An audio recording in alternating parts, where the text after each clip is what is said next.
For decades, the Texas killing fields have sat in a space that I often refer to as resolved in theory, but not in truth. The patterns were always there, the geography, the victimology, the repetition, but patterns don't convict people, and they don't tell us who else was standing just outside the frame.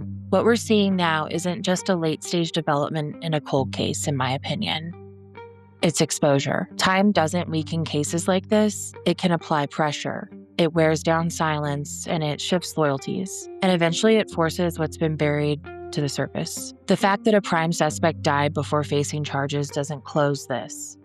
If anything, it complicates it. When you're dealing with a case that spans decades, you're not just looking at an individual, you're looking at an environment, and environments hold secrets.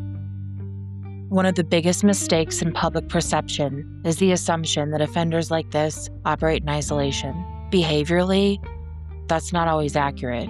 There are often others, people who knew something, suspected something, enabled access, ignored red flags, or were simply close enough to recognize the pattern and chose not to act. And over time, that silence becomes part of the critical architecture of the crime itself.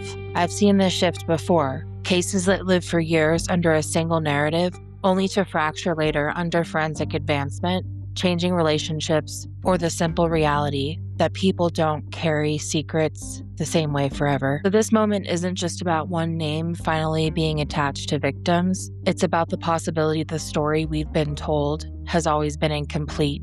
And that's the part that should make people pause. Because even if one case like this begins to unravel after decades, it forces a much bigger question. How many others aren't unsolved? They're just unfinished.